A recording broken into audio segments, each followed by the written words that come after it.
What is going on, people? We are Tottenham TV here, back again with another video for you guys. And not only are England playing in the quarterfinals of the Euros today against Switzerland, but Spurs players are back for pre-season.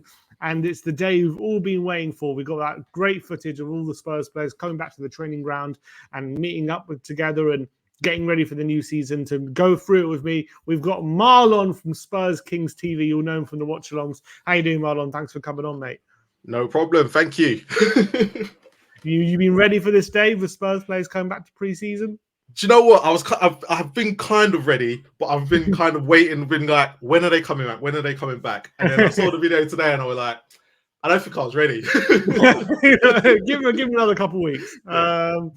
Yeah, look, we would have liked a few more new signings through the door at this point, but got a couple who did obviously return, and one of them returning, one of them making their first ever appearance at Hotspur away. So without further ado, let's see how the internet reacted to Spurs players returning from their holidays and returning to pre-season.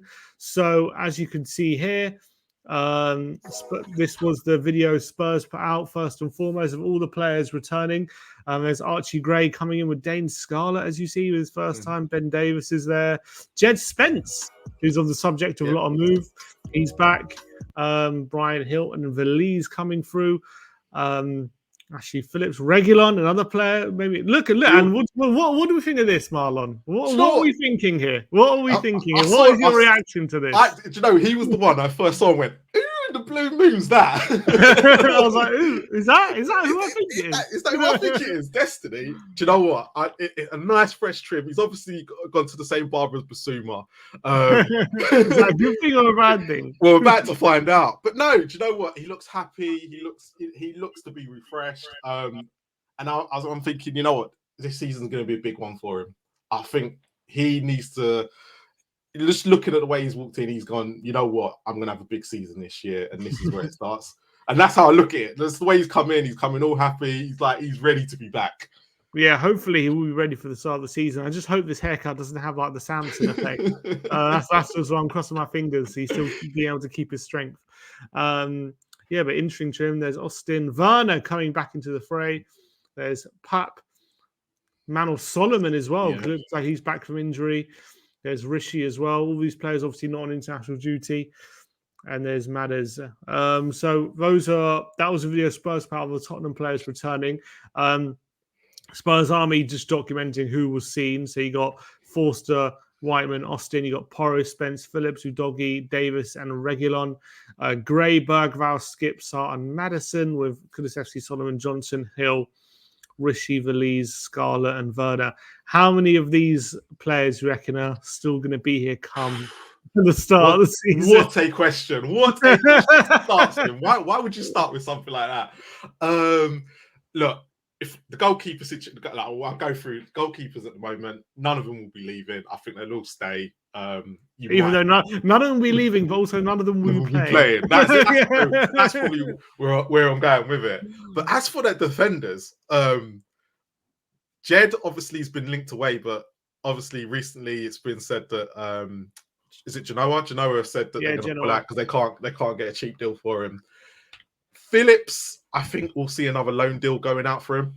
I don't see it. Is there a chance for you if he does have a few games in pre-season and impresses? You reckon he might stick around, or you reckon whatever happens, he's going out on loan? I reckon whatever happens, he will go, because you've got Dragusin, you've got Romero, and then you've got Van der Ven, right? So we have been linked with like signing another centre back, and there's that's also true. But is there not a thought of thinking, look, Phillips, he's young, and if he can maybe shown he's improved a lot at Plymouth on his loan spell, could save us a bit of money being fourth choice centre back? Or do you reckon for his development, being a young defender, he just needs minutes and it's better off going on loan? And that's where I look at it. I think he needs more minutes. And actually, the Plymouth loan deal seemed to be a successful one from what they said and everything like that. He needs to go and get more minutes this season. Look, unless he's going to physically play in the Europa League, then he just needs minutes this year. We can't be sitting there leaving him on the bench, not getting games. And you might get a situation where, like we did last year, where Romero and Van der Ven up until a certain point were playing, and then they got injured. And then when we went and bought Dragusin, Romero and Van de Ven play every game. So Yeah. he could, we True. could be left in the same situation, and it's just ifs and buts and maybe. So I think he'll get another loan. And Ben Davis is a case of whether he wants to be here or not. The rumors are it's up to him. He knows he's not first team. It's up to him whether he wants to stay or not. If he gets another offer and he wants that offer, Spurs are willing to accept it. If he wants to stay, I believe that he's been allowed to stay as well, and will use him when he needs him. So they're probably the only three that are probably questionable. But yeah, Reguilon. Yeah, he's going to go. Surely He's going to go. Yeah, he's gone. He's good as gone. I'm just very surprised that, from what I heard, that Brentford haven't really come back in for him. But we'll see, because well, apparently his wages. Apparently he's earning like double like the nearest earner at Brentford. So I don't think they want to make him their highest ever earner. So that does make it a bit difficult. Yeah, maybe we can negotiate Ivan Toney and paying Reguilon off as well at the same time. I reckon he's going to go to West Ham, because Lopetegui knows him very well. He had him at Sevilla. Yeah, true. He was very successful at Sevilla with Lopetegui. So he had a good season at Brentford last year. So I reckon Lopetegui will look at that and think, look, I know what I can do with this player. Yeah, so I reckon that. And they have money. West Ham have money as well. Yeah, they have money. Yeah, especially after the Max Kilman deal.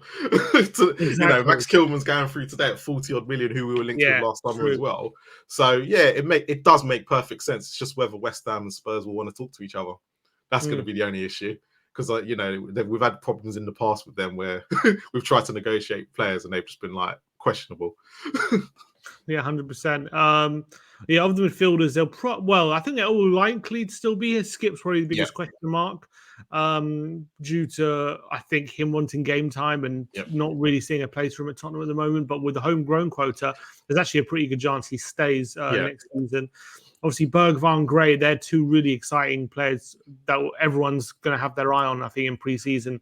18-year-olds who making waves at the moment in terms of the amount of noise happening around them. Obviously, Archie Gray was brilliant for Leeds last season. Bergvall is known as the next big Swedish superstar, so going to be really interesting to see what he does next season. And then the attackers, I think Veliz probably takes another loan, I would say, which I would assume. Do you know what? I feel like it depends on who we get as a striker, but I feel like they're going to have another look at him in pre-season to see if they could use him, because before he got injured, I think Ange started to use him and started to bring him on, and then he got injured and they thought, all right, let's just loan him out for 6 months to see if he can get back to fitness. But I've got a feeling he might be used more than what we actually anticipate. So I don't think he'll get a loan. I think he's going to be actually a player that we'll use more in the Europa League games than the league ones. Because, he was getting minutes at some point. And he scored a goal against Brighton, didn't he? One of those games. And it was a shame he got injured at a bad time, but that loan spell was a bit of a disaster, wasn't it? I think, so where you said with Ashley Phillips, seeing how he's going to look this summer, I think that's what they're going to do with Elise, and check whether he can be, whether he's going to be ready, if he does need another 6 months elsewhere. And I think that's where he's going to sit in that situation. It's interesting they haven't seen Troy Parrott here, because obviously I think he was pictured at Hotspur away last week. Yeah. So it'd be interesting if he's not come back with the rest of the team, if that means he's close to a move or not. But you would have thought if someone might be getting a look at pre-season, might be him, given the goals he scored in the Eredivisie last season, albeit maybe he's had a lot of interest from the Dutch league as well, from what you've been hearing. So maybe it's a case of they see him as a sellable asset, and obviously we're trying to get rid of a lot of players off the books at the moment. So maybe they are looking at Troy Parrott going, you know what, we would like to keep him, but actually thinking about it, if we can sell him now, get some money in, and maybe bring someone else in. Obviously, Brennan's going to be here. Decky's probably going to be here. Werner just signed. One thing's interesting is Brian Hill's probably going to leave. We know that he's not getting a lift at the moment.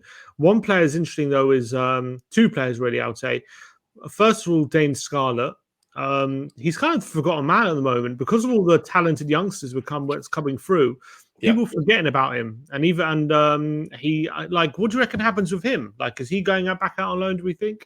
So I think they're going to have a look at him pre-season. Do you reckon one of Veliz and Scarlett? Yeah, he won't keep both of them. It'll be either Veliz or Scarlett that will go out on loan. And it wouldn't surprise me if he ends up getting another Championship loan again. Hopefully not with someone like Ipswich, where they thought weren't going to do well in the Championship, ends up doing well, so ends up getting less minutes than anticipated. So maybe someone who's struggling, where he can go and get the minutes, maybe that's where he needs to be. Because then, see, you know, he needs game time. You can see he needs game time, even when he's come on for us. In the few minutes he does look half decent. It's just that he looks decent, but also looks a bit rusty. You feel like if he was full of confidence and at his sharpest, maybe he can make even more of an impact. But you know, he's being hampered, I feel, by the last year's just no games at Ipswich. Came back to Tottenham, he gets fleeting minutes. So he needs to find a good club who play like attacking football, but are going to be on the front foot, but just going to give him minutes as well. He's going to be their number one striker. One other player theme with Spurs, though. Sorry? Seems to be a common theme, yeah, 100%. One other player is interesting is Manor Solomon, because what's interesting about him is there's quite a bit of noise that Tottenham actually opened to letting him leave. And it's interesting because we only signed him last year on a free transfer. He only played 5 games. And in those 5 games, I would say was pretty decent, pretty good against Burnley, pretty good against Sheffield United. Probably not as great against, I think, of Arsenal he played, and Liverpool wasn't as good. But are you surprised if we were to let him go, considering he's only been here a year and has suffered a lot with injuries and hasn't really had an opportunity? I think the injuries are the thing that's he's gonna hamper him this year as well, because if you look at his injury record before he joined us, it wasn't great, and then he's come here and he's been 8 to 9 months and he's been out. Yeah, no, a big injury. And obviously you can tell he's a half decent player, right? But the problem is he needs to be available. If he's not available, it's, you know, what can you do? And at the moment, we've got in his position, it's the one position that we're looking at right now that we're looking to improve.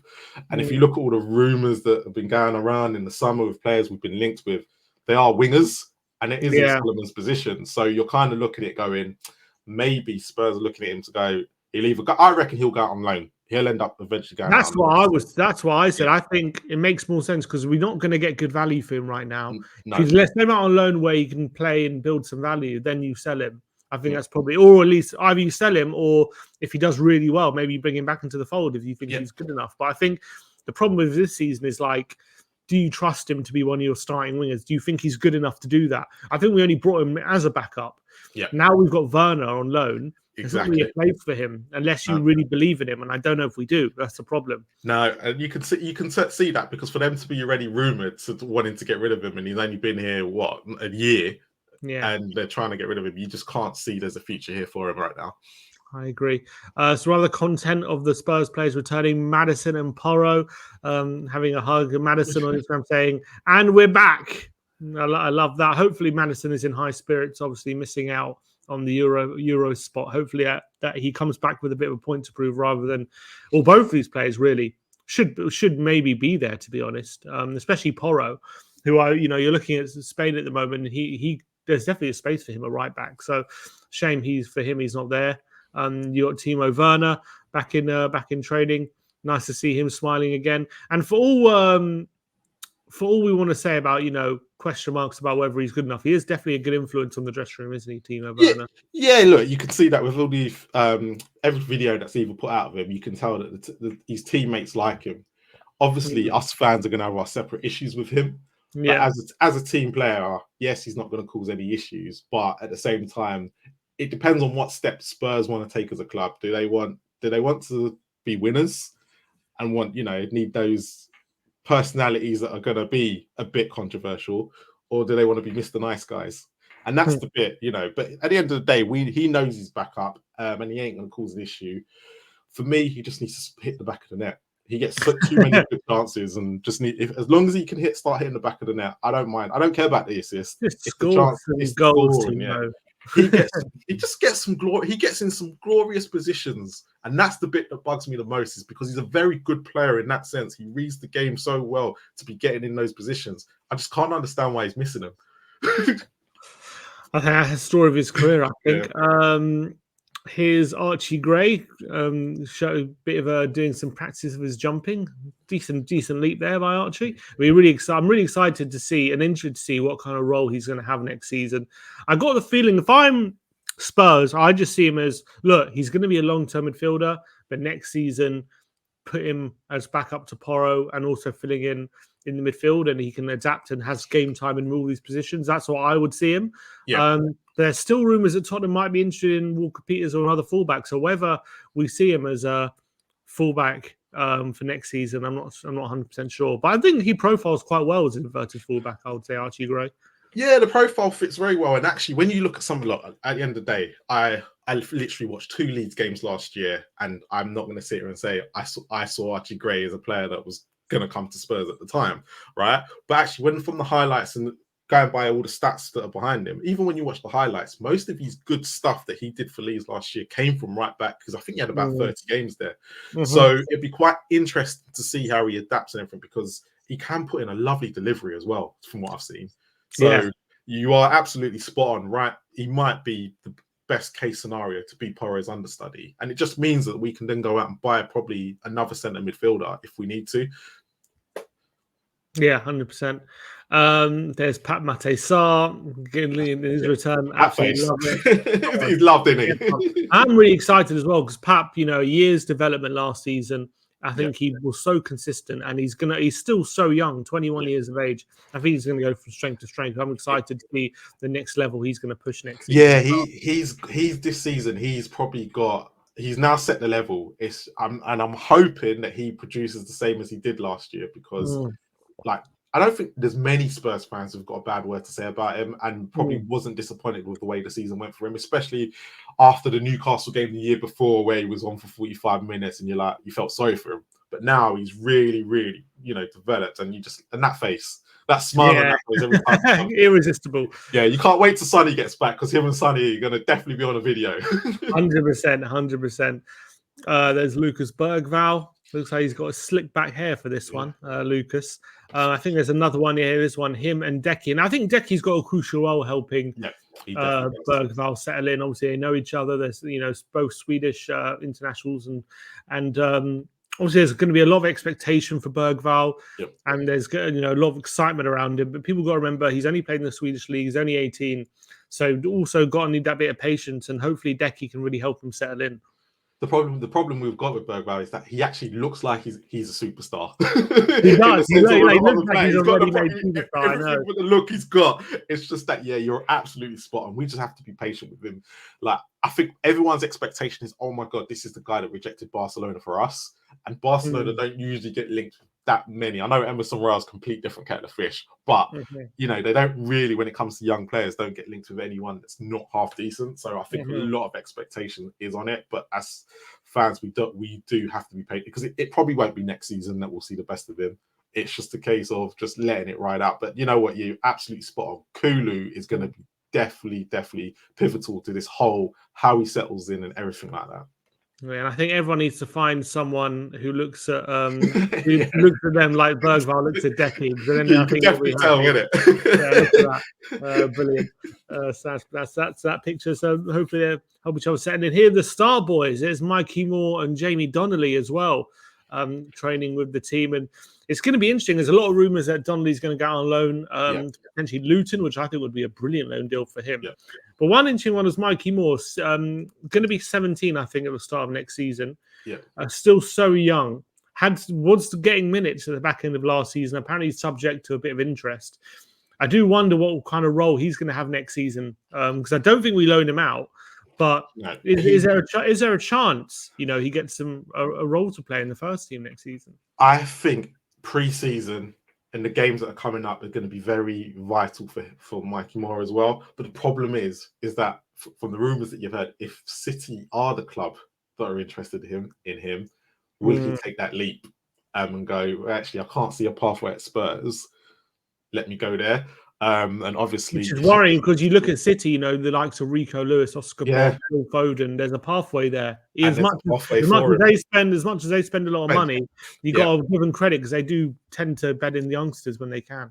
And working under Pep, you just see what Pep did to Sterling. We all thought Sterling was at the top of his game when he joined City, but actually Pep just took him to a new level. Kyle Walker is another one. We thought when we sold him, that was best right back, this, that, and the other. But what the Kyle Walker we saw at Man City was not the Kyle Walker we saw at Spurs. He again took him to a new level. So, if Mikey Moore is like sitting there going, nothing against Ange, because Andrew's too new into this project. But if he's looking at it as the bigger picture, he'd probably want, you know, he might be looking at going, actually, Pep could take my game to a new level, and I'm only going to, I'm 17, right? I've got another 3-4 years before I even need to be playing football and breaking into the first team. And he could, you know what, you know, he could be thinking that. So for Ange right now, he's got to do something, like, you know, give him a pre-season and show him that the pathway is there, and actually he could get into the first team this year. Because I think, again, he's another one that could be used in the Europa League. He could be used in, he can come on for minutes in the league as well if need be. You know, the position that he plays, there is a position for him. Yeah, I definitely agree. And here's Porro saying, hi, Spurs official, having a bit of a nice time for this. It was Jedinak going around the shoulder, nice. Not sure what signal he's making there. I don't know if he's feeling something, but I think he's just doing an exercise. That's nice from Pedro Porro. And Alejo Valencia, we were talking about him before. He's back in training as well. Hopefully he's over his injury problems and can really start to make a bit of an impact. You remember, he was only 19 when we signed him. He actually was making waves in Argentina. I think when we signed him off the back of a season where he scored 12 league goals in Argentina. So people forget this is a very talented young striker who, as much as didn't really go right for him in the first game, I think next season maybe, if given opportunity. He's definitely a physical player, isn't he? Yeah, you can see that. Physicality-wise, I think he might be able to make an impact next season. And then Brennan Johnson as well, back with Pat Madsal. You know what a great relationship they have together. Sarr has a pink phone. Who knew? That's very... he don't look at me there, does he? I think Brennan Johnson's outing him a bit. That's quite funny. But all right, that is how Spurs reacted to coming back to pre-season. Let me know in the comment section below what you took from that. Are you excited for the new season? Are you excited to see Spurs back in action? I want to thank Marlon for coming on this video with me today. Go check out Spurs Kings TV. The link will be in the title of the video and in the description if you want to see more of Marlon and Ashmatic and friends. I think it's fair to say. But Marlon, appreciate you giving your time, and see you very soon.